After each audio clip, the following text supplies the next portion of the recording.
Welcome to The Explainer. Today we're diving into a story that didn't just tell a mystery, it literally invented the entire detective genre as we know it. So let's just jump right in with a question.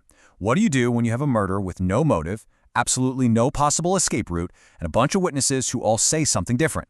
It sounds impossible, right? Well, way back in 1841, Edgar Allan Poe decided to answer that very question. And to do it, he didn't just create a new character. He created a whole new way of thinking about problems. And he gave it this kind of fancy name, rationation. But don't let the word fool you. It's all about tossing out gut feelings and lucky guesses. This is the art of pure, cold, hard logic. It's the idea that any puzzle, and I mean any puzzle, no matter how completely bizarre, can be cracked if you just look at the facts, strip out the emotion, and follow where they lead you. So, to show off this brand new way of thinking, Poe drops us into one of the most gruesome and mind-bending cases in all of literature, the murders in the Rue Morgue.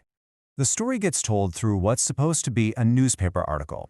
It all starts when neighbors in Paris hear these blood-curdling screams. They manage to break down an apartment door, and what they find inside is just absolute chaos, a scene of pure horror. And it is seriously brutal. The daughter's body has been shoved headfirst up a chimney so narrow you wouldn't think it was possible. Meanwhile, the mother's body is out in the yard below, and her throat has been cut so viciously that her head is barely attached. Okay, and this is where the case goes from tragic to just baffling. The facts make zero sense. The room was locked from the inside. A huge sum of money was left right out in the open, so it wasn't a robbery. And the witnesses, get this, they all heard two voices.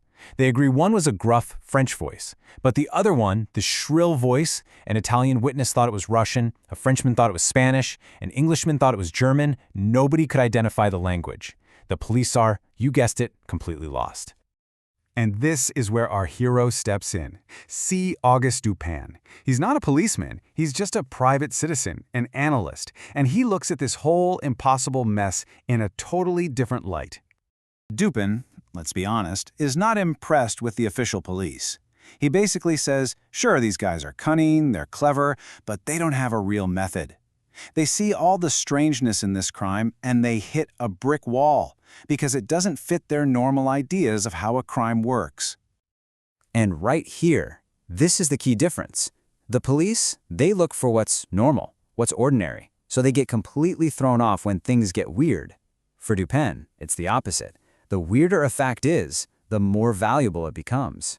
That lack of a motive, that's not a roadblock. No, that is the clue.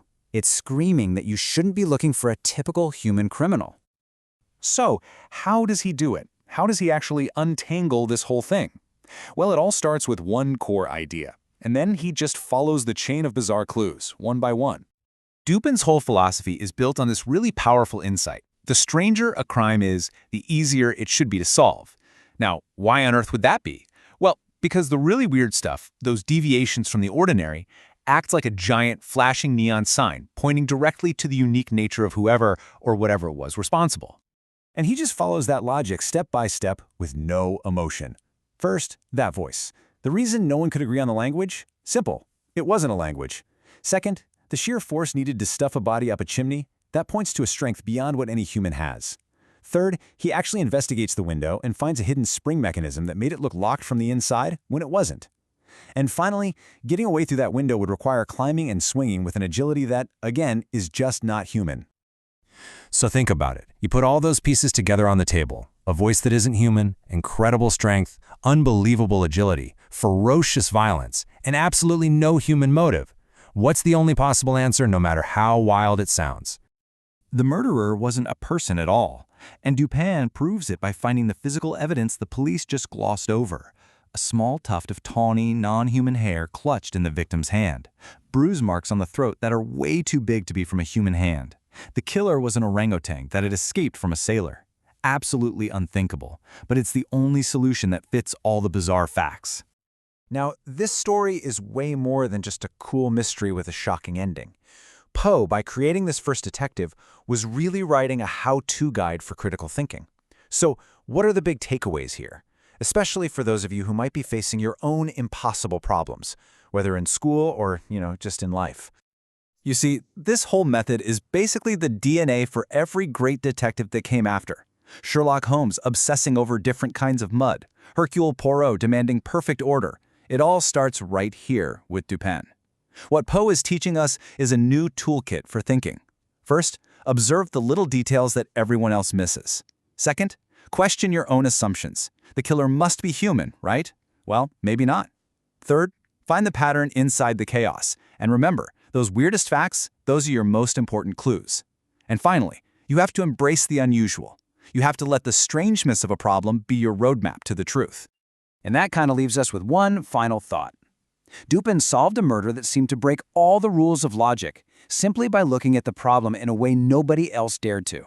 So, what impossible problem in your classes, in your life, out there in the world, could you maybe crack just by taking a step back and applying a little bit of that ratiocination?